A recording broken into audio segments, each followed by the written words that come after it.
Oke, Assalamualaikum warahmatullahi wabarakatuh. Waalaikumsalam warahmatullahi wabarakatuh. Alhamdulillah, wa syukurillah, la hawla wa la quwata illa billah. Allahumma sholli ala sayyidina Muhammad wa ala alihi wa sahbihi wa mawala. La hawla wa la quwata illa billah. Alhamdulillah bil alamin. Hari ini kita sudah masuk ke pertemuan ketiga di apa ini namanya? Tato Atau mengaji. loleh mengaji. Jadi kita bersama dengan Mas Ataka lagi pada malam hari ini. Tapi temanya mungkin menarik yang mungkin sekarang sedang viral di generasi-generasi muda kita. Nah, ini tentang quarter life crisis. Namun sebelumnya marilah kita buka terlebih dahulu kegiatan kita malam hari ini untuk menambahkan bersama-sama. Bismillahirrahmanirrahim. Oke, nah malam hari ini aku akan mulai dengan sebuah kisah. Kisahnya tentang sebuah kata-kata dari keponakan saya yang menyatakan bahwa enak ya, Bapak tinggal meninggal. Maksudnya apa? Nah, ini adalah kata-kata yang disampaikan keponakan saya di kelas 2 atau kelas 3. Itu ketika bapaknya balik dari haji. Nah, sehingga ketika sudah sholat, sudah puasa, zakat, kemudian syahadat, sholat, puasa, zakat, kemudian haji, ya sudah, berarti tugasnya sudah selesai, tinggal meninggal dong. Nah, ini adalah sebuah kata-kata yang menggelitik, kemudian bikin kita jadi bertanya-tanya, oh iya, kalau udah haji terus apa gitu sebagai seorang muslim. Atau mungkin teman-teman yang mungkin pernah dengar kemarin ada sebuah kisah sepasang suami istri yang udah kerja di US kalau nggak salah, itu beliau berdua dapat gaji ribuan dolar dalam sebulan, tapi kemudian mereka memutuskan untuk pindah ke Indonesia, balik ke Indonesia lagi.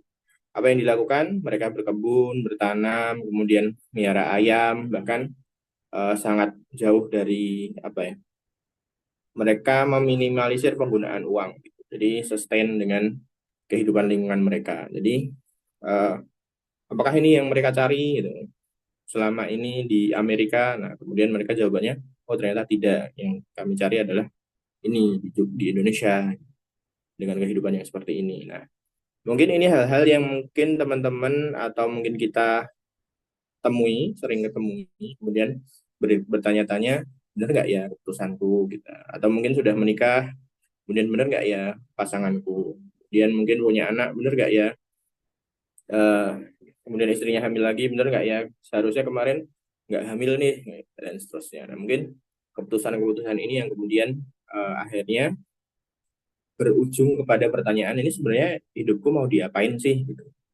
Hidupnya ini mau dibawa kemana gitu. Setelah, apalagi mungkin kalau yang tidak beragama, mungkin tanya-tanya juga, ini hidup itu dari mana, kemudian untuk apa, setelah hidup apa yang akan kita lakukan gitu, apa yang terjadi dengan tubuh kita gitu. Nah, ini yang jadi pertanyaan quarter life crisis. Nah, sebenarnya quarter life crisis ini eh, dengan asumsi bahwa harapan hidup manusia itu 100 tahun. Jadi quarter life kan seperempat abad ya, jadi 25 tahun. Nah, ini mulai ditemukan di usia 25 tahun, kemudian 30-an gitu, mungkin muncul di kita. Nah, mungkin teman-teman sudah pernah ketemu dan sudah pernah menjawab, atau mungkin ada teman-teman yang belum ketemu jawabannya. Nah, mungkin kita akan kaji lebih dalam pada malam hari ini bersama Mas Ataka Awalur Rizki. Selanjutnya, saya serahkan sepenuhnya kepada Mas Ataka Awalur Rizki. Monggo. Tes, tes. Suara saya apakah terdengar, rekan-rekan sekalian? Aman, Terdengar aman. sekali, Mas. Terdengar. Oke. Bismillahirrahmanirrahim. Assalamualaikum warahmatullahi wabarakatuh. Waalaikumsalam warahmatullahi Alhamdulillah. Alhamdulillah. Wassalatu wassalamu ala rasulillah wa ala alihi wa sahbihi wa mawalah. Asyhadu an la ilaha illallah wahdahu la syarikalah wa asyhadu anna Muhammadan abduhu wa rasuluh. Allahumma salli ala Sayyidina Muhammad wa ala ali Sayyidina Muhammad kama sallaita ala Sayyidina Ibrahim wa ala ali Sayyidina Ibrahim innaka Hamidum Majid. Alhamdulillah, senang bisa ketemu lagi Meskipun saya sempat usul waktu itu ya ke Mas Radit. Mas Radit nggak datang ya. Eh, Wah, pembicaranya ganti-ganti aja biar seru gitu. Tapi kata Mas Radit tiap bulan gantinya. Jadi ya sudah, saya iakan kali ini apa namanya undangan dari teman-teman. eh Sebentar, bicara nih.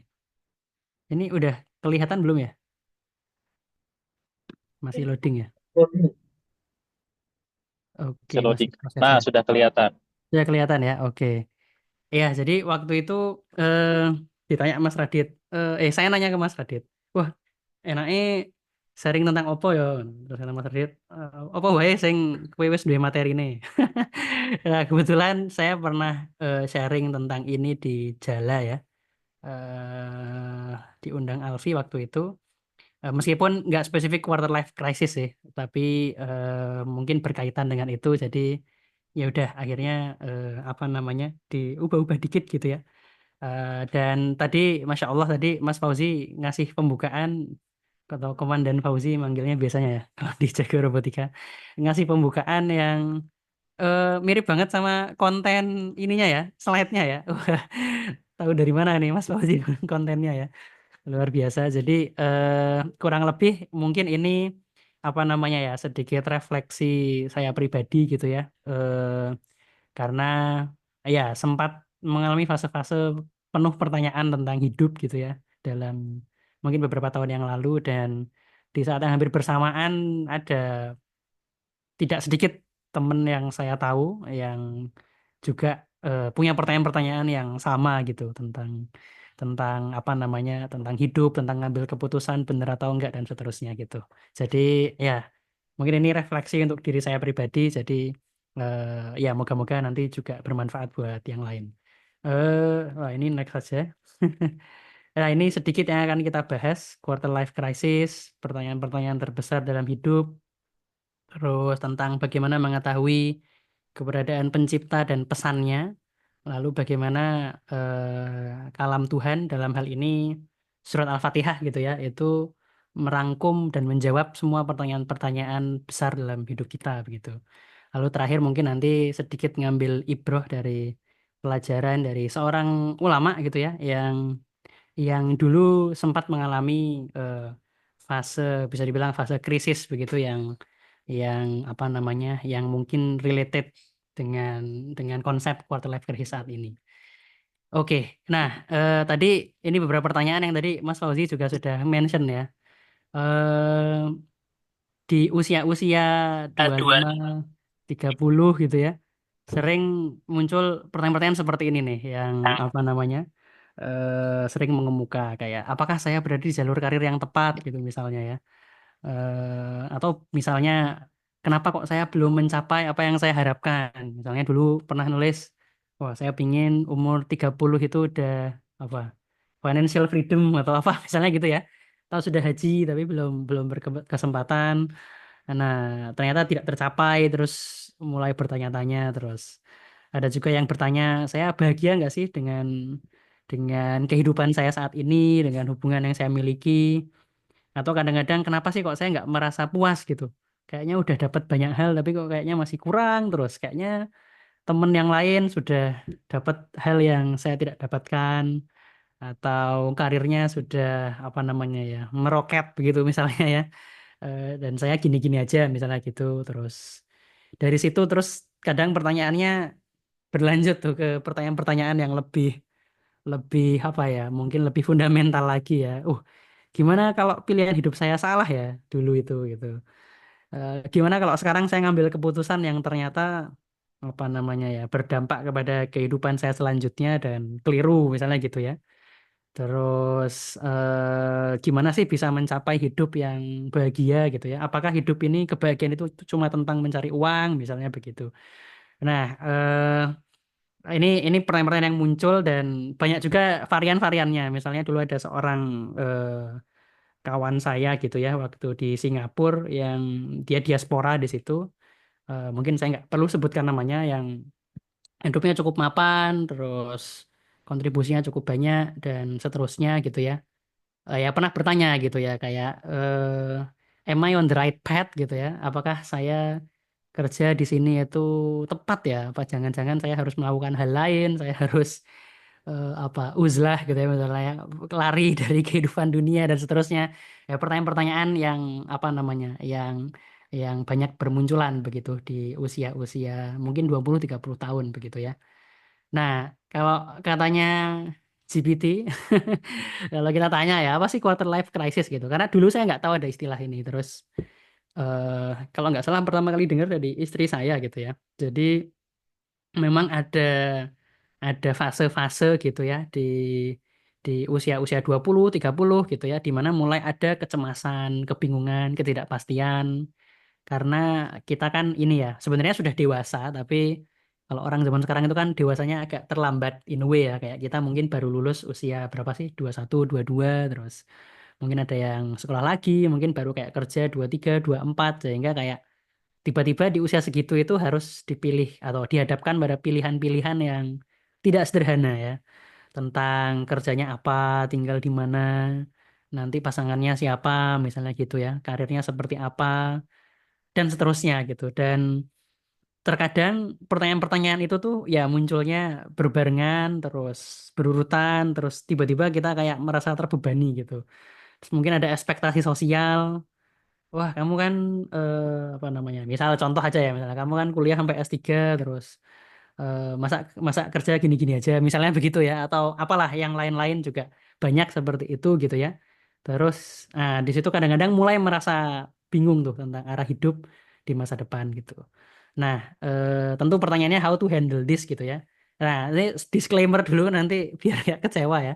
Ya, jadi mungkin sesi sharing ini tidak dimaksudkan untuk menjawab semua pertanyaan tersebut gitu ya, tapi ya mungkin refleksi gitu ya, sehingga mungkin harapannya dari refleksi ini moga-moga kalaupun tidak ketemu jawabannya ya membantu kita menemukan jawaban kita masing-masing gitu. Nah, how to handle this? Nah, let's take a step back gitu. Kita mungkin mundur selangkah dulu gitu ya. Nah, ini ada sebuah ilustrasi yang cukup menarik menurut saya ya. Jadi, bayangkan kita itu terbangun di atas kereta yang sedang berjalan. Jadi kita nggak ingat apa-apa ya. Pokoknya nyadar-nyadar, oh lagi di dalam kereta, keretanya lagi jalan. Nah, apa yang akan kita lakukan tuh pada saat itu? Nah, orang yang rasional itu tentu akan bertanya ya, saya ini lagi ada di mana nih? Saya ini siapa? Kereta ini dari mana? Keretanya mau kemana gitu ya? Terus saya harus ngapain di kereta ini? Nah, itu pertanyaan-pertanyaan itu orang menyebutnya existential question gitu ya. Siapa kita, kita berasal dari mana, kita mau kemana, apa sih tujuan hidup ini gitu ya, atau mungkin nggak ada tujuannya, terus bagaimana sih menjalani menjalani hidup gitu. Jadi existential question ini ilustrasi naik keretanya apa namanya pernah disampaikan oleh salah seorang ulama dari Syria ya, Syekh Muhammad Said Ramadan Al-Buti rahimahullah. Dan apa namanya ya beliau ya sebenarnya talk talk ini sharing ini juga banyak terinspirasi dari karya beliau yang berusaha menjawab pertanyaan-pertanyaan yang eksistensial seperti ini. Nah, jadi dari mana siapa kita, dari mana kita berasal, kita mau kemana, tujuan hidup itu apa, dan bagaimana menjalani hidup gitu ya. Nah, kalau ditanya gitu ya, kira-kira jawabannya dapat dari mana nih kalau pertanyaannya seperti ini kan gitu ya. Nah, mungkin kalau kita yang di dunia engineering mungkin ini ya, jangan-jangan engineering bisa menjawab siapa kita atau kita mau kemana gitu ya. Nah, atau mungkin science gitu, atau mungkin apa namanya, yang lain-lain gitu ya. Atau jangan-jangan tadi kan ada juga yang eh, berpikiran bahwa jangan-jangan hidup itu ya udah seperti seperti daun jatuh dari pohon gitu ya, kena angin, ikuti aja angin kemana gitu. Tidak ada tujuan yang spesifik gitu. Nah, mungkin nggak sih hidup itu purposeless gitu ya. Nah, kalau Syekh Al-Buti waktu itu mengilustrasikan seperti ini. Ini tentu bukan yang purely rasional argumen ya, tapi lebih ke apa namanya ya, lebih ke pertanyaan untuk menggugah jiwa kita gitu ya. Kalau kita lihat di langit, terus planet dan bintang bergerak di jalurnya sendiri-sendiri. Terus kita lihat bagaimana sungai mengalir ya, angin bertiup dan seterusnya. Ini kok bahasa Inggris ya? Oh, soalnya ini Look at the Sky ya. Kayaknya dulu lagi musim pemilu terus ada siapa namanya itu? Aldi Taher. Aldi Taher. Lagi ada Aldi Taher ya. Gimana kabarnya sekarang ya? Ya anyway, terus ya kayaknya terinspirasi dari situ dulu ya pakai bahasa Inggris. Tapi in principle kayak kalau kita melihat sekeliling kita gitu ya, dunia yang penuh keteraturan, organ-organ tubuh kita, atom, molekul, elektron, semuanya kayak punya karakteristik, punya tujuan, punya apa namanya ya, punya hukum yang diikuti gitu dalam dalam apa namanya ya saat dia eksis gitu ya. Nah, jadi rasa-rasanya kok kita perlu mempertanyakan kalau misalnya hidup itu purposeless, masa sih gitu ya? Karena dunia yang di sekeliling kita ini penuh dengan purpose kan gitu ya. Masa kita yang manusia yang hidup ya punya punya pikiran, punya kesadaran, punya akal yang sedemikian sedemikian berkembang pesat dibandingkan makhluk-makhluk yang lain, masa sih nggak ada purpose kan gitu. Nah, kemudian tapi pertanyaannya, lah purpose-nya ini apa dan dari mana kita bisa tahu gitu. Nah, ini tentu apa namanya ya, banyak yang mencari-cari ini, mungkin mencari jati diri atau mencari jawaban gitu ya. Termasuk tadi Mas Fauzi juga menyinggung ya, mungkin ada yang tidak tidak percaya dengan konsep agama, konsep Tuhan, terus berusaha mencari-cari jawaban gitu. Nah, ada yang berusaha dari observasi, ngelihatin emang apa sih tujuan hidup itu, biasanya orang-orang itu tujuan hidupnya apa gitu ya. Tapi ya itu subjektif ya, karena kalau kita lihat orang A mungkin tujuan hidupnya apa jadi kaya raya, entah bagaimanapun caranya gitu ya.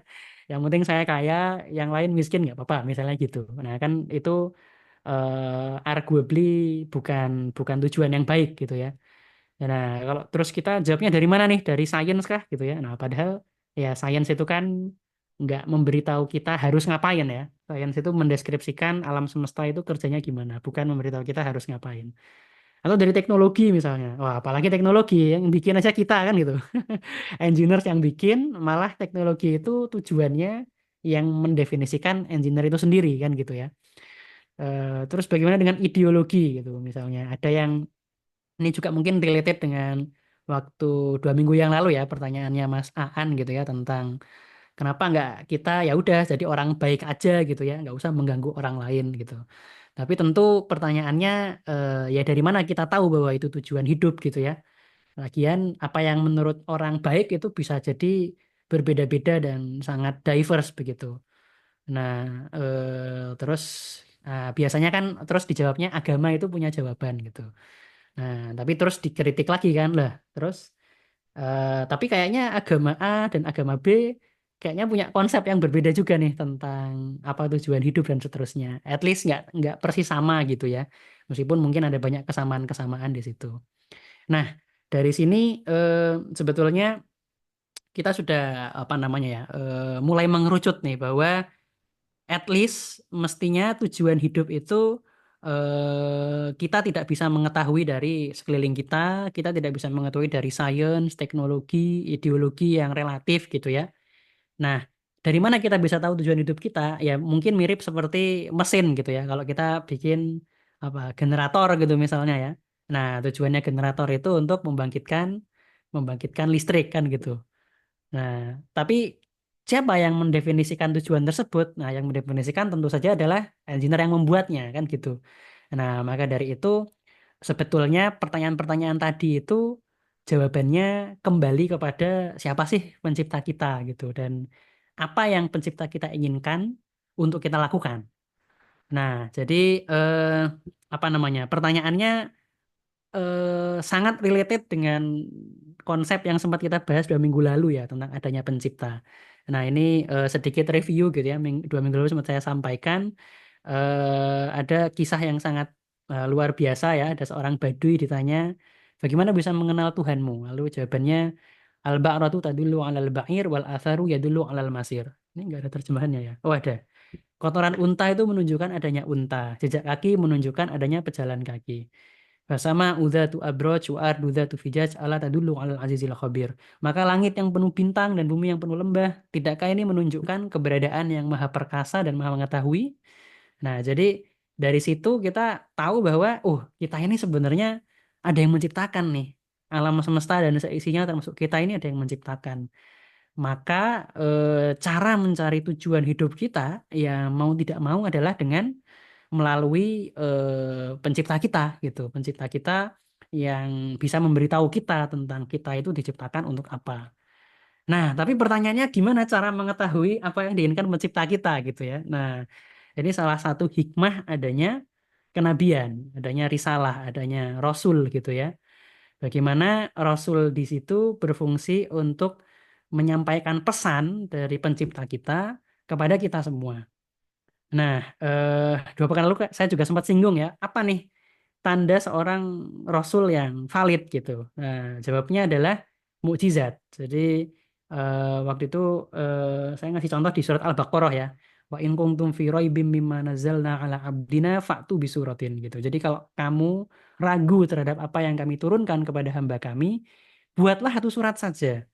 Nah, jadi ketika ada orang yang mengaku sebagai utusan Tuhan, lalu di-challenge gitu ya untuk membuktikan apa nih buktinya bahwa kamu utusan Tuhan, dan terjadi mukjizat di tangannya gitu ya. Jadi mukjizat itu sesuatu yang di luar regularitas, nggak bisa diulangi, nggak bisa direplikasi, dan itu menandakan bahwa Allah Subhanahu wa Ta'ala yang menciptakan alam semesta ini mengkonfirmasi kebenaran klaim orang tersebut bahwa dia betul-betul utusan Tuhan.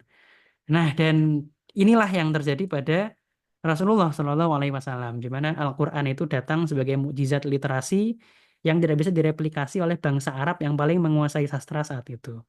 Nah, ini 2 minggu lalu sudah sempat kita singgung ya. Mungkin kita next aja. Nah, dari situ kita tahu bahwa berarti kalau seperti itu, apa yang disampaikan Rasulullah Shallallahu Alaihi Wasallam itu tidak lain adalah wahyu dari pencipta kita. Wahyu dari pencipta kita berupa Al-Quran dan berupa sunnah Rasulullah Shallallahu Alaihi Wasallam. Nah, kalau itu pesan wahyu itu dari pencipta kita, jangan-jangan jawaban dari pertanyaan tadi itu ada di situ gitu. Karena barangkali di situ Tuhan memberitahu ciptaannya tentang apa tujuan kita diciptakan. Nah, let's take a look gitu ya.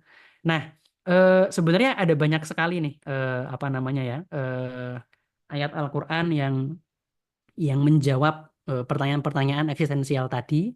Tapi di sini mungkin kita cukup dari surat Al-Fatihah ya, karena surat Al-Fatihah itu apa namanya ya disebut sebagai ummul kitab gitu ya, sebagai induk dari Al-Quran. Sab'atul jadi ada 7 ayat yang diulang-ulang begitu, yang itu kita baca terus saat saat sholat gitu ya, menjadi rukun sholat yang tidak boleh ditinggalkan. Dan ternyata Al-Fatihah itu di dalamnya gitu ya, itu terkandung rangkuman dari seluruh pesan-pesan dalam Al-Quran. Rangkuman dari seluruh pesan-pesan dalam Al-Quran itu terkandung dalam surat Al-Fatihah. Ya, jadi apa namanya? Misalnya tentang ketuhanan, tentang kenabian, tentang hari akhir, tentang kisah-kisah orang-orang terdahulu, tentang surga dan neraka dan seterusnya. Itu terangkum semua dalam Al-Fatihah seperti itu. Nah, bagaimana Al-Fatihah menjawab pertanyaan tersebut? Nah, pertanyaan pertama tadi ya, siapa kita dan dari mana kita berasal gitu. Nah, ternyata itu dijawab tuh di apa namanya ayat pertama ya setelah basmalah, alhamdulillahirabbil alamin ar-rahmanir rahim. Jadi segala puji hanya bagi Allah yang mengatur, menguasai sekalian alam, yang maha pengasih dan maha penyayang gitu ya. Jadi dari sini kita tahu bahwa kita itu adalah alam, bagian dari alamin gitu, bagian dari alam yang ada penciptanya. Ada yang mengatur segala segala yang terjadi di dunia ini, yaitu Allah Subhanahu wa Ta'ala. Dan artinya kita ini adalah hamba, kita ini adalah ciptaan gitu ya. Dan kita berasal dari zat yang maha sempurna, yang menciptakan kita. Karena dia maha sempurna, maka seluruh pujian, seluruh itu hanya layak baginya begitu. Ar-Rahmanir Rahim. Jadi kita adalah hamba Tuhan, kita berasal dari Tuhan yang Maha Pengasih dan Maha Penyayang. Jadi kita bukan apa namanya ya, bukan seperti daun jatuh yang tidak ada apa namanya ya. Meskipun daun jatuh pun semua terjadi atas kehendak Tuhan ya, tapi apa ya, bukan seperti sesuatu yang tidak ada yang menciptakan gitu. Kan ada yang mengklaim ya alam semesta ini alam aja, nggak ada penciptanya dan seterusnya. Nah, ternyata kita tidak seperti itu. Alam semesta dan seisinya ini ada penciptanya, dan penciptanya itu adalah Allah yang menguasai segala segala sesuatu di alam semesta. Nah, kemana kita akan menuju gitu ya? Ini ternyata terjawab di ayat selanjutnya. Maliki yaumiddin. Jadi ada dua kiroat ya yang berbeda. Ada yang Malik, yang apa, mimnya panjang gitu ya. Artinya yang apa namanya, memiliki atau menguasai gitu ya.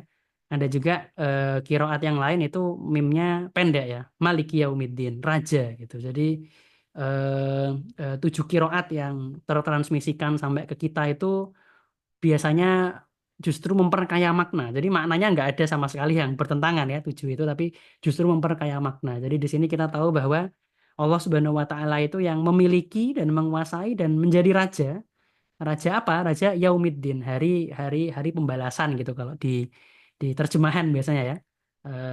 Jadi di sini kita tahu bahwa kita itu diciptakan lalu kita semua akan mati gitu ya, tapi it's not the end of the world gitu.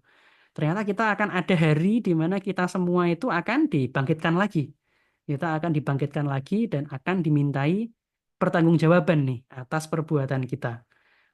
Jadi ad-din itu apa namanya, kan kata asalnya ini ya, dana itu artinya hutang ya. Jadi kita itu dengan apa namanya, kita itu kepada Allah itu posisinya seperti berhutang gitu. Jadi kita diciptakan dengan segala sesuatu yang apa namanya ya, yang membantu kita hidup gitu ya, bumi yang bisa ditinggalin dan seterusnya.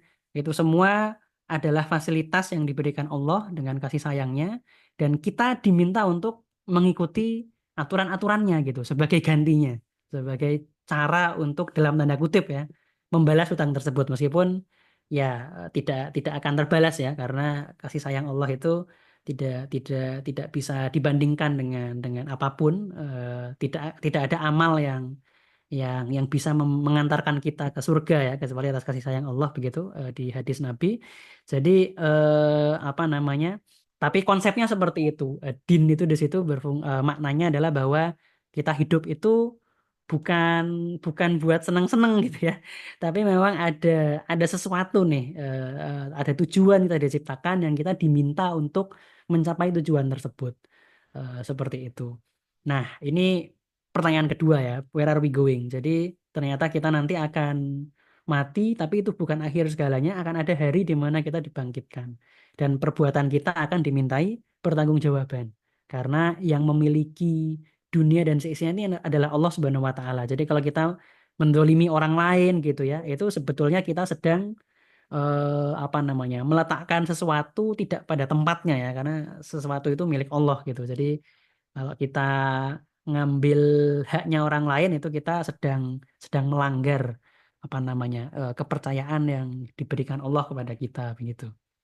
Itu where are we going. Nah, lalu apa nih tujuan hidup? Oke, kita sudah tahu kita ada yang menciptakan, terus kita sudah tahu kita ada akhirnya dan kita dibangkitkan lagi dan dimintai pertanggungjawaban. Nah, kalau gitu pertanyaannya, apa tujuan kita diciptakan gitu ya? Dari kita lahir sampai kita meninggal gitu. Nah, ternyata dijawab di situ, iyyaka na'budu wa iyyaka nasta'in. Jadi hanya kepadamu seorang. Jadi ini apa namanya? Maf'ul bihinya kan di depan ya, objeknya itu di depan. Kalau standar itu kan na'buduka ya, kami apa namanya? Kami menyembahmu gitu ya, kami beribadah kepadamu. Wa nasta'inuka, dan kami meminta tolong kepadamu. Tapi ditaruh di depan di sini salah satu apa namanya, hikmahnya itu adalah eksklusif gitu ya. Jadi hanya kepada engkau lah kami menyembah, dan hanya kepada engkau lah kami meminta pertolongan. Jadi dari situ kita mendapatkan pesan bahwa tujuan kita hidup di dunia ini itu adalah menghamba kepada Tuhan. Jadi kita adalah hamba Tuhan. Di ayat lain ya, misalnya wa ma khalaqtul jinna wal insa illa liya'budun, dan tidaklah aku ciptakan jin dan manusia kecuali untuk beribadah kepadaku, menghamba kepadaku, mengikuti apa yang diperintahkan oleh Allah Subhanahu wa Ta'ala. Jadi hidup itu jelas tidak purposeless gitu. Bukan bukan seperti daun kelor atau seperti air mengalir gitu ya. Meskipun daun kelor dan air mengalir pun ada purpose-nya gitu ya. Tapi hidup itu ada purpose gitu di situ ya, bukan bukan hampa ya. Makanya kan salah satu apa namanya ya, salah satu konsekuensi logis dari tidak mempercayai agama dan Tuhan itu adalah namanya nihilisme ya. Segala sesuatu itu jadi tidak ada value-nya. Jadi misalnya ada saintis yang bilang ya manusia itu tidak lebih dari gelombang otak gitu misalnya ya. Dan lebih dari organ-organ biologis yang ya tidak ada maknanya gitu ya. Dan ya kalau itu diikuti, ya maksudnya kalau kita percaya bahwa ya dunia ini hanya alam gitu ya, ya memang akan ke situ kesimpulannya ya. Dan kalau dunia ini tidak ada purpose-nya ya, ya orang jadi jadi bebas melakukan apapun gitu. Nah, tetapi di sini kita jadi mengetahui bahwa oh tidak seperti itu. Kita diciptakan dan pencipta kita punya tujuan untuk menciptakan kita, tujuan untuk kita ya, bukan untuk dipenuhi agar apa namanya, agar apa namanya terpenuhi sesuatu pada zat Allah karena Allah maha maha suci dari kebergantungan ya, Al-Ghani gitu ya, nama Allah yang maha berkecukupan, tapi Allah memberikan kepada kita tugas begitu, untuk menghamba kepada Tuhan, untuk mengikuti perintah Tuhan dan menjauhi larangannya, yang mana itu nanti tujuannya atau apa namanya hikmahnya kan kembali kepada kita sendiri, ya kan? Ketika kita mengikuti perintah Tuhan, mengikuti perintah Allah, yang dapat manfaat itu kita sendiri, bukan Allah Subhanahu Wa Taala, karena Allah tadi Al-Ghani ya, maha maha maha independen dari segala kebergantungan. Jadi itu kenapa para ulama itu punya definisi yang luar biasa ya tentang konsep agama. Jadi agama itu definisinya itu adalah wad'u ilahi ya. Jadi pesan atau perintah gitu ya, perintah dari Tuhan, sa'iqun lidawil uqul, yang diperuntukkan bagi mereka yang punya akal, yang rasional gitu ya. Ilal khair, untuk memilih yang baik. Untuk memilih yang baik. Baik untuk siapa? Baik untuk dirinya sendiri. Jadi Allah Subhanahu wa taala itu seperti memberikan kita apa namanya ya? Memberikan kita tugas yang mana kalau kita menjalankan tugas itu manfaatnya itu untuk kita sendiri, bukan untuk Allah Subhanahu wa taala. Jadi kita diberi akal, kita diberi panca indera, diberi badan yang lengkap segala macam itu agar kita bisa mengetahui semua ini dengan rasional gitu ya, dan mengikuti semua ini dengan rasional, memilih semua ini dengan rasional, memilih yang baik untuk kita. Nah, seperti itu. Jadi dari sini kita jadi tahu bahwa ya kalau seperti itu berarti memang hidup itu ada tujuannya nih. Kita punya tugas di sini. Kita nggak bisa bertindak sesuka hati kita. Di mana tugasnya itu adalah menghamba kepada Tuhan. Nah, pertanyaan selanjutnya. Ini jam berapa ya? Oke. Saya bercepat. Pertanyaan selanjutnya, kalau sudah tahu tujuannya, terus gimana nih cara menjalani hidup ini gitu? Karena kan menghamba itu kan, ya mungkin yang ada di benak kita tuh macam-macam ya menghamba itu. Ada yang mengira bahwa ya menghamba itu apa namanya ya? Ya udah jadi baik, beribadah terus, nggak usah kerja lah gitu ya, misalnya gitu ya, nggak usah peduli sama yang lain, yang penting diri sendiri, apa namanya menyendiri terus dan seterusnya. Atau ya tadi menghamba itu apa namanya ya? Ya berarti kita harus jadi ulama semua gitu misalnya gitu ya dan seterusnya. Nah, ternyata di Al-Fatihah juga dijawab gitu ya. Ihdinas siratal mustaqim, tunjukkanlah kami jalan yang lurus. Jalan yang lurus. Nah, jalan yang lurus itu jalan yang seperti apa gitu ya. Jadi di sini pertama Al-Qur'an itu menjawab bahwa ada contoh yang lurus gitu. Ada contoh yang lurus, ada contoh yang tidak lurus. Contoh yang lurus itu ya di sini banyak ulama menafsirkan siratal mustaqim itu adalah Rasulullah. Jadi tunjukkanlah kami siratal mustaqim, jawabannya Allah Subhanahu wa taala itu adalah mengirimkan Rasulullah sebagai uswatun hasanah. Jadi kalau mau menjalani hidup dengan lurus, ya Rasulullah itu yang kita contoh gitu ya, sebagai contoh. Jadi ada yang menafsirkan seperti itu. Dan ada yang menafsirkan juga maksudnya adalah Al-Qur'an, ada yang menafsirkan juga maksudnya adalah sunnah Rasulullah, tapi intinya sama. Intinya adalah jalan yang lurus itu adalah jalan yang disampaikan oleh utusan Tuhan kepada kita. tentang seperti apa sih menghamba kepada Tuhan. Seperti apa sih menghamba kepada Allah Subhanahu wa taala. Dan di situ juga ini ada ini ya. Oke, di situ juga dijelaskan ya dan sekaligus diperingatkan gitu. Siratal ladzina an'amta 'alaihim.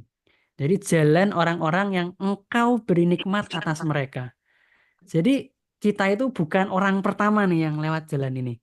Ada orang-orang sebelum kita yang sudah melewati jalan-jalan ini. Ya, ada para ambia, para nabi-nabi ya, para aulia, para kekasih-kekasih Tuhan, para ulama yang menjadi panutan umat gitu ya, dan menjadi pewaris para nabi begitu ya. Itu semua sudah banyak sekali gitu ya. Jadi kita bukan orang pertama yang tiba-tiba apa namanya ya, oh semua orang sebelum saya salah gitu. Tidak tahu tujuan hidup, cuman saya yang tahu. Tidak gitu ya. Sudah ada orang-orang sebelum kita yang diberi nikmat oleh Allah Subhanahu wa taala untuk menjalani hidup sebagaimana seharusnya. Sebagaimana seharusnya. Nah, tapi di sini juga ada peringatan ghairil maghdubi alaihim, bukan orang-orang yang dimurkai. Dimurkai. Jadi eh, ini juga sangat menarik ya. Jadi yang pertama itu eh, apa namanya? Ada fiil di sini, an'amta alaihim, yang engkau beri nikmat. Ada subjeknya, kalimat-kalimat apa aktif gitu ya. Engkau beri nikmat. Nah, karena di sini secara tersirat Allah Subhanahu wa taala itu ingin menyampaikan bahwa nikmat hidayah itu dari Allah. Ya, karena itu ada an'amta alaihim. Nah, tapi ketika maghdub gitu ya, itu apa namanya? Isim maf'ul ya. Jadi objek yang dikenai pekerjaan apa namanya?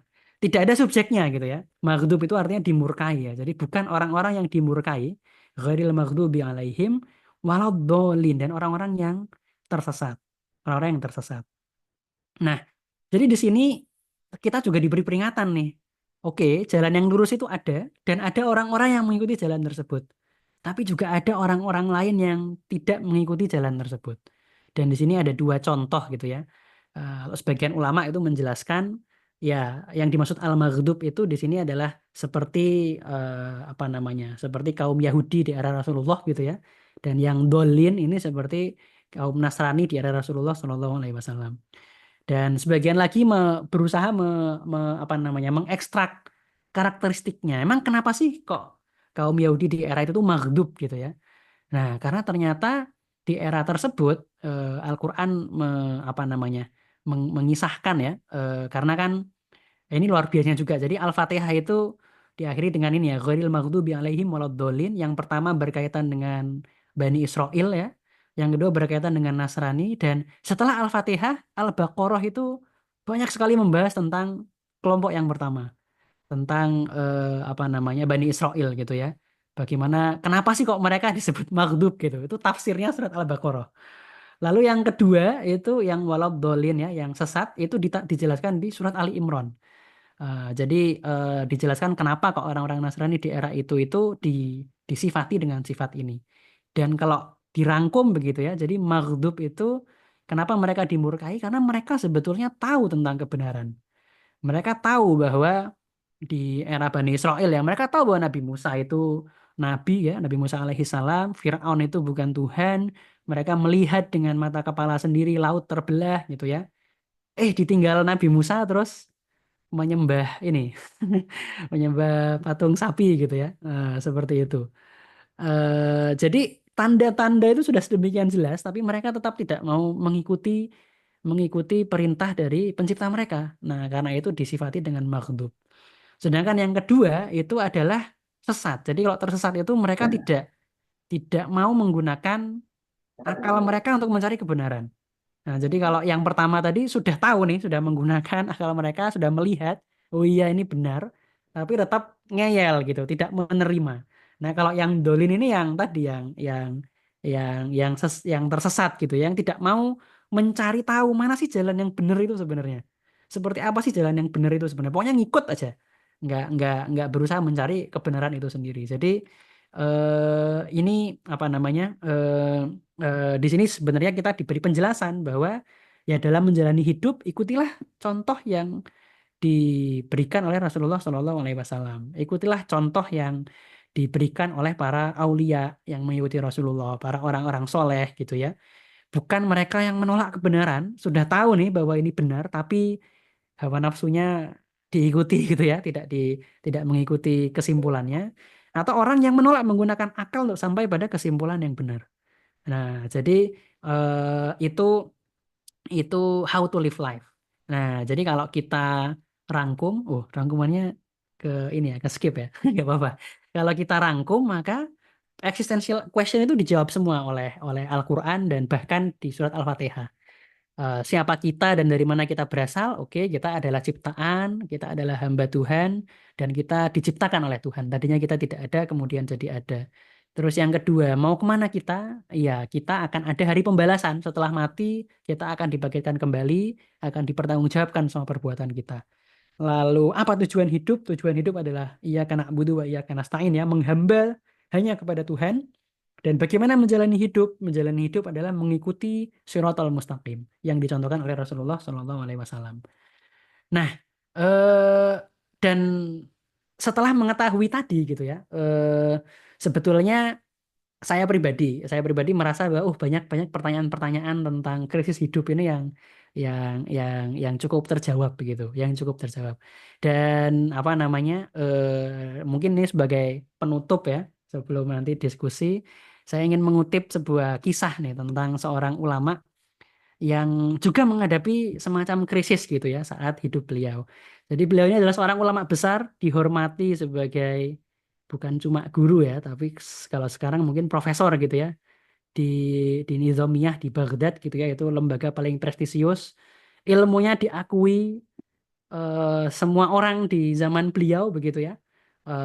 Katanya ilmu keilmuan apapun yang beliau tekuni itu beliau selalu menjadi apa namanya, menjadi pionir atau menjadi yang paling ahli di bidang tersebut. Jadi pengaruhnya sangat besar. Katanya tidak ada yang bisa mengalahkan beliau dalam perdebatan gitu ya. Nah, di posisi tersebut itu somehow itu beliau tiba-tiba mulai mulai meragukan makna dari semua pencapaian yang beliau sudah dapatkan. Karena memang di era tersebut itu kalau kita menguasai ilmu fikih misalnya gitu ya, itu langsung ini apa ya, posisinya terpandang, gajinya terjamin ya, sampai pensiun itu sudah nggak perlu mikir uang gitu, karena memang itu dibutuhkan di era tersebut gitu. Mungkin ya kalau zaman sekarang apa ya? Ya, kalau kita jadi apa ya, kalau zaman sekarang ya, influencer mungkin enggak juga ya. Ya, intinya kita menjadi orang terpandang gitu ya, dan sudah nggak perlu mikir tentang dunia lagi. Itu kenapa banyak yang saling berlomba-lomba untuk menjadi ulama, tapi niatnya itu niat duniawi. Niatnya niat duniawi untuk mendapatkan pengakuan dari sultan dan seterusnya. Nah, beliau sempat merasa ada kehampaan gitu ya, ada krisis identitas dan spiritualitas yang mendalam. Dan bahkan itu mengalami tekanan psikologis yang mempengaruhi kesehatan. Jadi suatu hari itu beliau tiba-tiba bangun, tidak bisa berbicara dan mengajar. Terus diperiksa ke dokter ya waktu itu. Dokternya bingung karena tidak ada gejala penyakit biologis apapun. Jadi dokternya bilang ini penyakitnya penyakit psikologis gitu. Ya, penyakit psikologis. Dan apa yang beliau lakukan? Lalu beliau ternyata memutuskan untuk meninggalkan posisinya di Baghdad. Jadi semua status itu ditinggalkan, pokoknya keluarganya ditinggalkan karena tadi ya beliau punya posisi, keluarganya dikasih nafkah sampai sekian tahun ke depan gitu ya. Terus beliau meninggalkan semuanya, terus memulai perjalanan mencari mencari makna gitu, tanpa dikenali orang-orang lain. Dan itu dilakukan selama lebih dari 10 tahun. Beliau di apa namanya, di salah satu karyanya cerita ya, pernah membersihkan masjid gitu ya, ngepel masjid. Terus pernah tuh lihat ada ulama berdebat gitu ya tentang suatu persoalan fikih. Nah, beliau itu mau menjawab tapi ini tapi nggak jadi karena nanti takutnya ketahuan gitu ya. Nah, jadi beliau fokus di zikir, ibadah, kontemplasi. Dan dari situ beliau menemukan bahwa ternyata kebahagiaan sejati itu bukan bukan dengan menggapai tujuan duniawi gitu ya.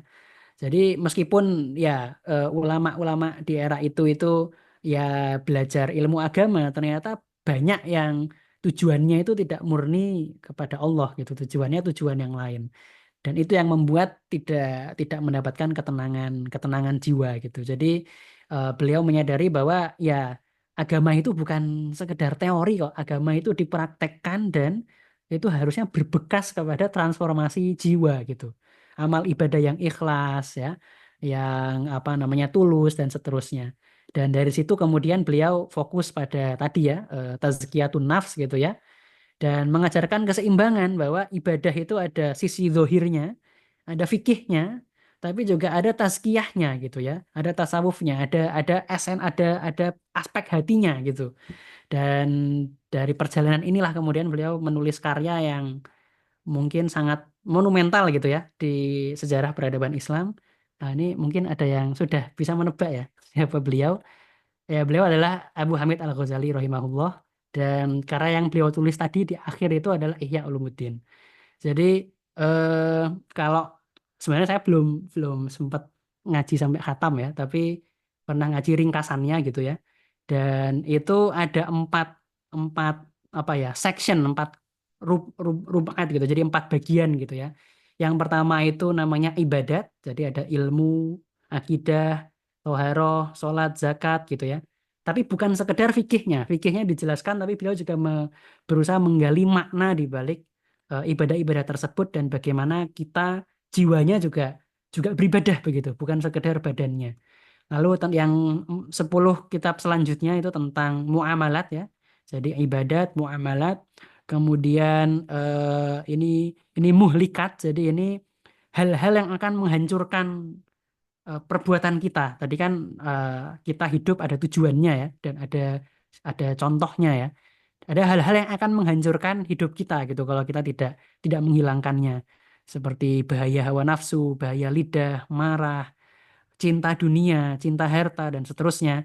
Lalu yang terakhir beliau menulis apa namanya muhlikat, kemudian ini munjiat. Ini hal-hal yang akan menyelamatkan kita karena ini sesuai dengan yang diperintahkan oleh pencipta kita tentang taubat, sabar dan syukur, khauf dan roja dan seterusnya, sehingga yang terakhir itu kitab Zikrul Maut gitu, mengingat kematian.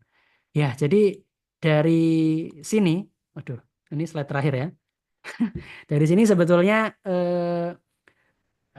bagaimana sih menjawab quarter life crisis gitu ya. Nah, saya sebenarnya tidak ingin memberikan jawaban atau mungkin tidak bisa memberikan jawaban karena lagi-lagi ini kan persoalan pertanyaan personal ya. Tapi dari sini beberapa poin yang mungkin bisa membantu kita untuk keluar dari krisis adalah menyadari bahwa at the end of the day pilihan-pilihan yang kita lakukan itu memang akan berpengaruh terhadap masa depan kita. Tapi sebetulnya what matters is pilihan kita itu mestinya sesuai dengan apa tujuan hidup kita. Selama itu sesuai, diawali dengan niat yang baik gitu ya, dan tujuan yang baik, insya Allah we are on the right path gitu. Insya Allah kita tidak harus takut mengambil keputusan, tidak harus khawatir karena at the end of the day ya wallahu ala kulli syai'in qadir ya. Allah Maha berkuasa atas segala sesuatu. Jadi ya kita kita memilih, sudah sisanya kita pasrahkan, kita tawakal kepada Allah gitu ya. Dan tadi juga ya life is not a race gitu. Jadi hidup itu bukan perlombaan siapa yang kaya duluan ya, siapa yang dapat 1 M pertama atau haji duluan dan seterusnya. Enggak, kita tidak sedang apa ya berlomba mengalahkan orang lain ya. Kita sedang berlomba mengalahkan hawa nafsu kita sendiri. Dan tadi tujuan hidup itu bagus, tapi kita juga perlu menyadari mungkin tidak semuanya bisa tercapai, mungkin sebagian tercapai, sebagian tidak, dan it's okay, it's normal gitu ya. Nah, yang terpenting adalah tujuan utama hidup kita itu sendiri. Ya, bagaimana kita menghambakan diri kita kepada Tuhan, menghambakan diri kita kepada Allah Subhanahu wa taala sehingga kita bisa memenuhi tujuan kita diciptakan. Nah, mungkin ini sekedar penutup ini eh kalau tidak salah ini Israiliyat ya. Jadi tidak ada sanad yang sahih ke Rasulullah Shallallahu Alaihi Wasallam, tapi sepertinya di Israiliyat itu ada apa namanya ya, ada quotes-quotes tentang tentang Nabi atau tentang Tuhan gitu ya. Yang wallahu alam kebenaran quotes-nya exactly itu seperti apa kita tidak bisa menjamin, tetapi para ulama menjelaskan maknanya sahih gitu ya. Maknanya sahih. Jadi ada apa namanya di apa namanya kitab-kitab terdahulu itu ada quote seperti ini ya. Ya abdi, wahai hambaku ya, anta turid wa ana urid. Engkau berkehendak dan aku berkehendak. Wala yakunu illa ma urid, dan tidak akan ada yang terjadi kecuali kehendakku. Fa in salamta lima urid, jika engkau mengikuti apa yang ku kehendaki, itu kama turid. Aku akan memberimu apa yang kau kehendaki. Wa illam tusallim lima urid, dan jika engkau tidak mengikuti apa yang kuhendaki, ad'abtuka fi ma turid. Akan aku buat engkau lelah mengejar apa yang kau kehendaki, apa yang kau cari. Wala yakunu illa ma urid. Dan pada akhirnya tidak ada yang terjadi kecuali apa yang kuhendaki. Ya, maaf, mungkin itu sedikit sharingnya ya. Moga-moga ada manfaatnya. Wallahu taala alam. Assalamualaikum warahmatullahi wabarakatuh. Salam. Waalaikumsalam. Berikan ke Mas Fauzi. Insya Allah luar biasa paparan kita pada malam hari ini. Mungkin teman-teman kita sering baca Al-Fatihah sehari minimal 17 kali, tapi kemudian setelah malam hari ini kita jadi kemudian kebuka lagi, punya semangat lagi untuk belajar lagi tentang Al-Fatihah, bahwa ternyata pertanyaan-pertanyaan yang ada di diri kita selama hidup kita ini ternyata sudah dijawab oleh Allah dengan ayat-ayat yang sudah terpampang nyata. Hanya saja kita mungkin nggak pernah ini ya, jarang untuk ini ya, Allahu Akbar wis koyo wingi gitu. Makanya kayak gitulah. Tidak pernah benar-benar memahami ayat per ayat bahwa itu tuh sebenarnya Allah sedang dialog loh sama kita. Dan tadi kisah selanjutnya bahwa yang dikisahkan oleh Imam Ghazali tadi bahwa ternyata dari quarter life crisis ini kalau kita bisa keluar dari quarter life crisis dengan baik, maka hasilnya adalah sebuah capaian yang luar biasa. Ini salah satunya kitab yang sangat fenomenal itu tadi dan bisa mempengaruhi banyak orang di seluruh dunia. Oke.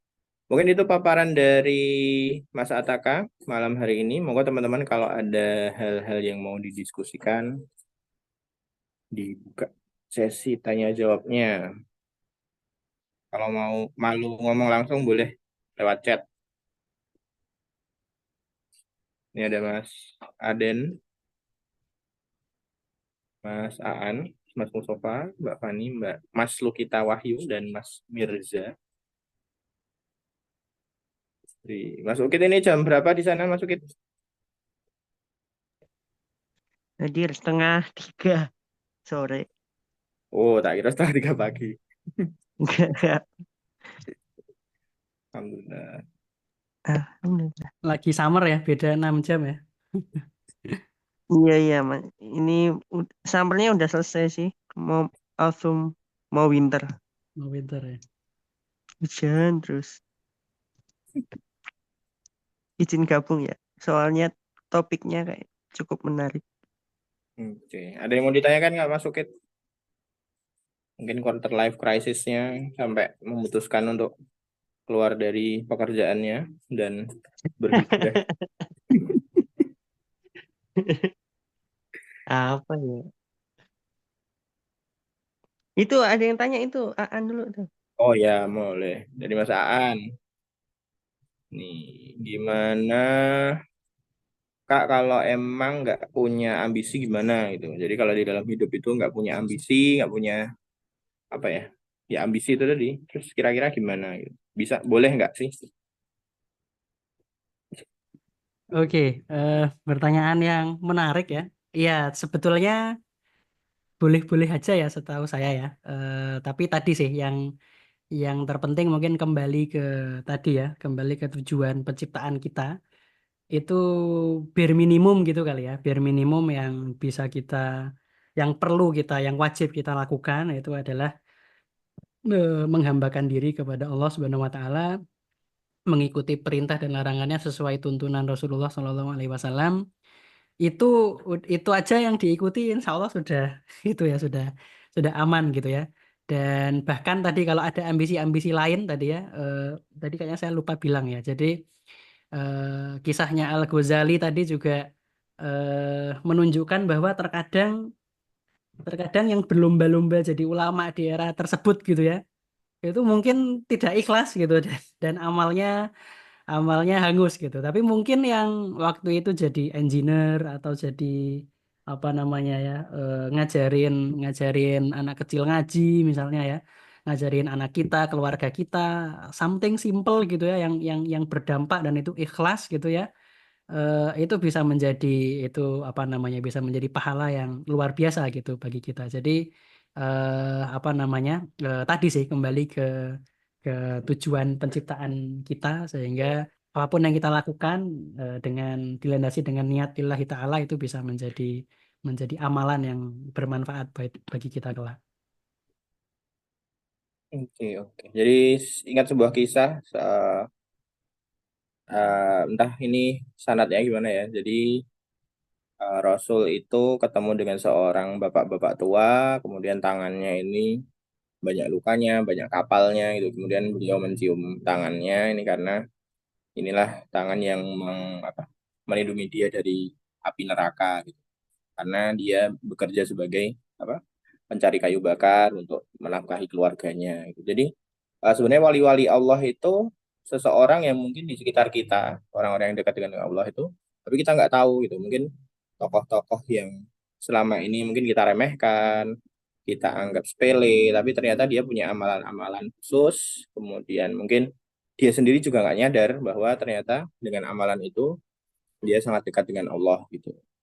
Apa tujuan hidup dia itu ya seperti itu gitu. Peran dia di dunia itu ya seperti itu.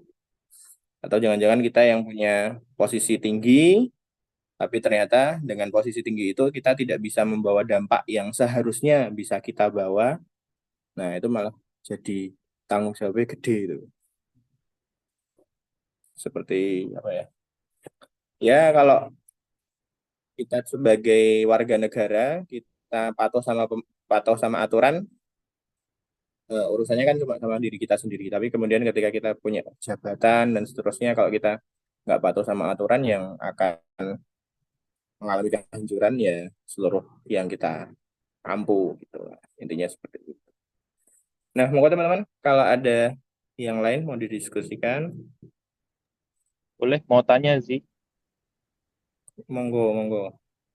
Ini Mas Fauzi atau Mas Ataka ya. Mau tanya gini sih. Kan tadi kan udah dikasih tahu ya tujuan hidup kita tuh apa gitu. Yaitu beribadah kepada Allah Subhanahu. Nah, kalau yang biasa, ini aku pribadi aja ya, aku pribadi rasakan tuh mungkin memang awalnya tuh niatnya ke situ gitu.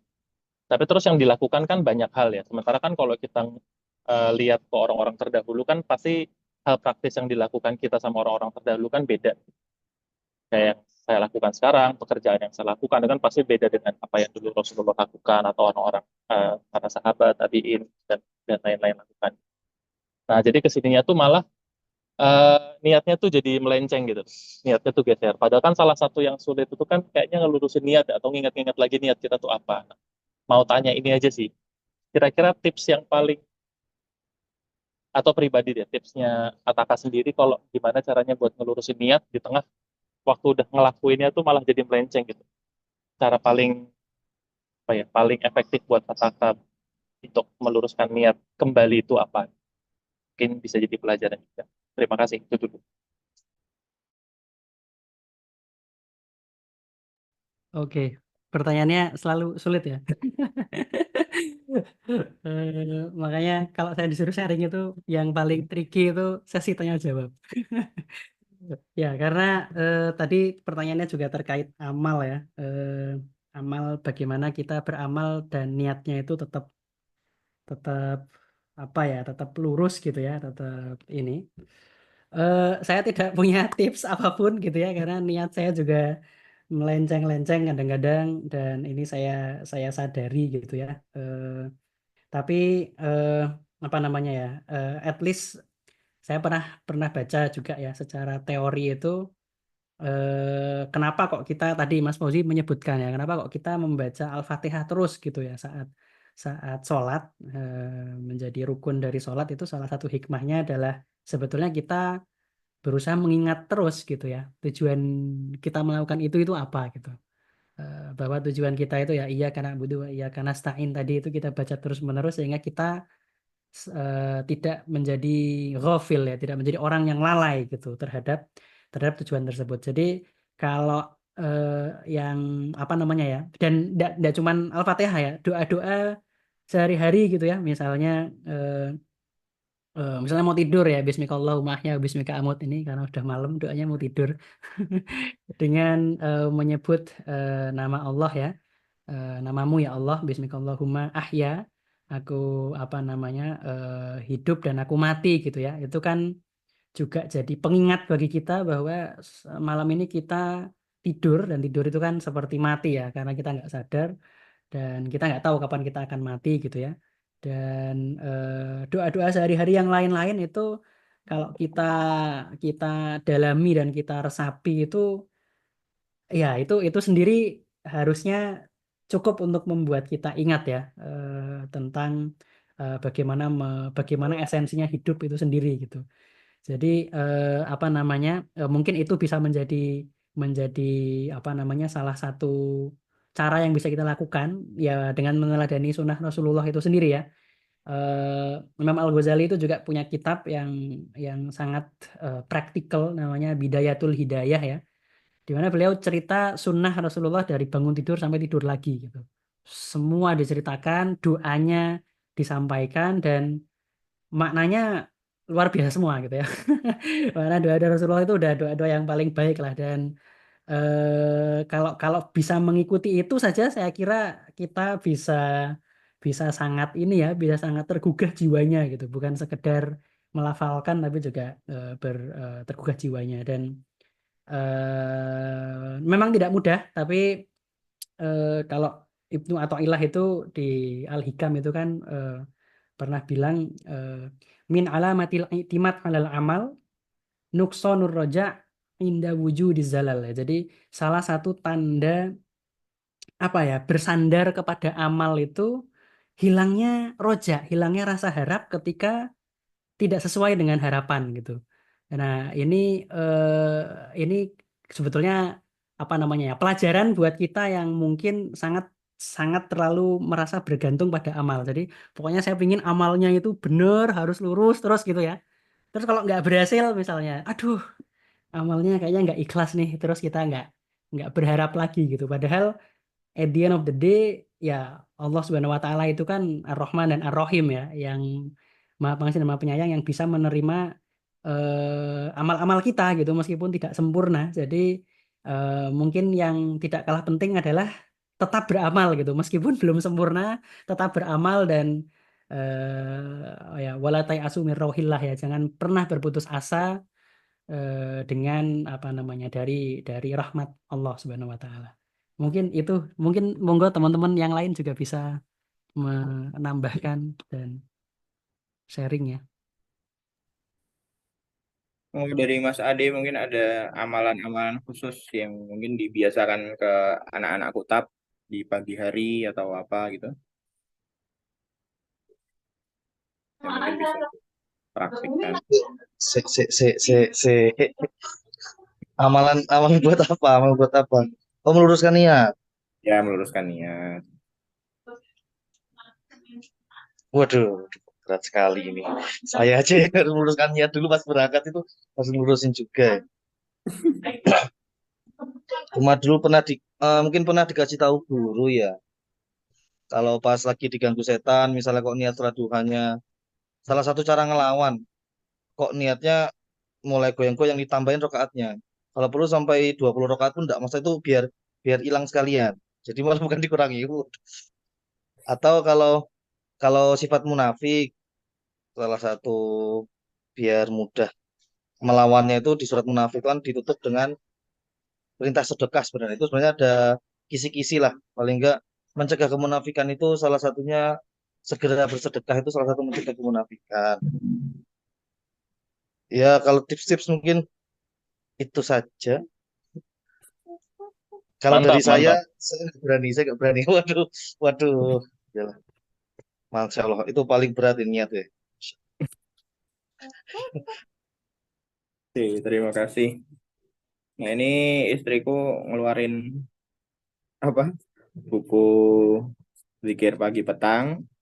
Ada sebuah doa di Zikir Pagi Petang riwayat dari Ahmad. Ya Hayyu ya Qayyum bi rahmatika astaghits aslih li sya'ni kullah wa la takilni ila nafsi tarfata ain. Ya Allah yang maha hidup, maha berdiri sendiri, lagi terus-menerus mengatur makhluknya. Dengan rahmatmu, aku mohon pertolongan, baguskanlah semua urusanku, dan janganlah engkau serahkan aku kepada diriku sendiri, walaupun hanya sekejap mata. Jadi intinya memasrahkan segala sesuatu, urusan, bahkan amalan pun itu juga kita serahkan kepada Allah. Jangan sampai kita membanggakan diri bahwa ini loh karena aku sholat duha, ini loh aku udah tahajud, ini loh aku puasa Senin Kamis. Enggak, karena segala sesuatu itu kalau enggak diilhamkan oleh Allah untuk kita lakukan, maka ya tidak akan terjadi. Jadi dengan ini segala sesuatunya kita serahkan kepada Allah, dengan itu pula kemudian ego diri, kemudian kebanggaan diri itu juga semoga bisa lenyap lah gitu.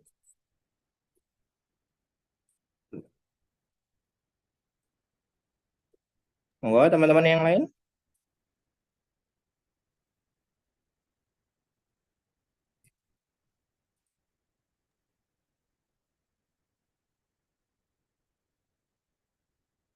Oh ya, Mas Ade, monggo angkat tangan.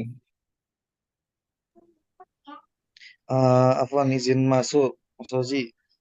Oke, monggo. Jadi mungkin ini nasihat saya tidak tahu, tapi ini sangat berpengaruh ke saya gitu kan.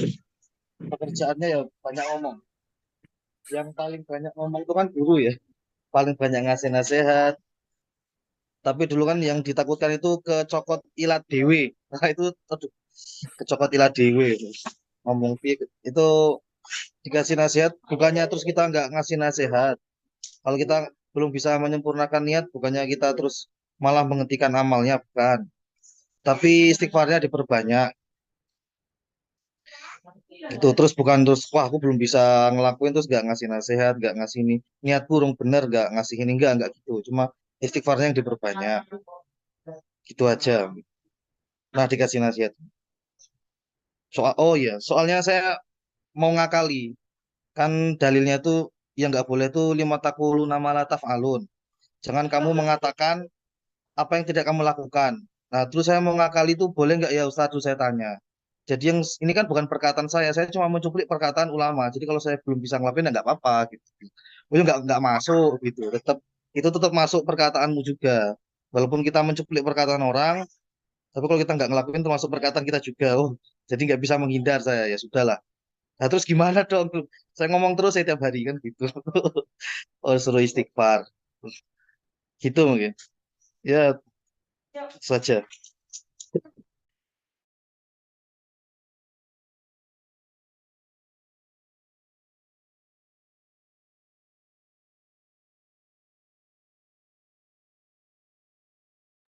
Oke, ini Mantap, mantap. Bukit pamit. Oke, ini nanti akan di-share di YouTube seperti biasa ya, insya Allah. Yap, yap, yap. Besok insya Jadi Allah.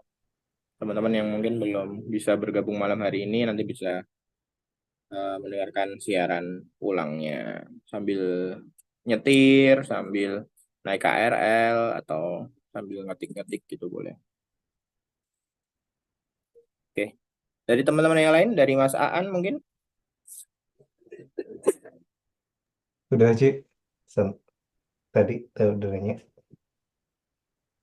Oke, siap. Dari Mas Mirza.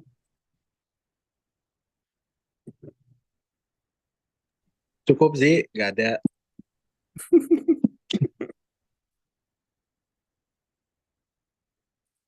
Oke. Nah, mungkin ini yang sebagai penutup dari Mas Ataka, mungkin ada yang mau disampaikan di sesi malam hari ini. Udah Ji, nggak ada. Sama ya. Aman-aman, sudah saya tutup. Tak kembalikan ke Fauzi. Siap, siap, siap. Jadi intinya mungkin kita sering dengar ya, ada istilah mindfulness gitu. Jadi mungkin ini jadi pembelajaran buat kita semua. Ternyata jawaban-jawaban yang kita cari itu sebenarnya kita sudah baca tiap hari, kita cuman kurang mindful gitu. Jadi baca sekedar baca, lewat sekedar lewat.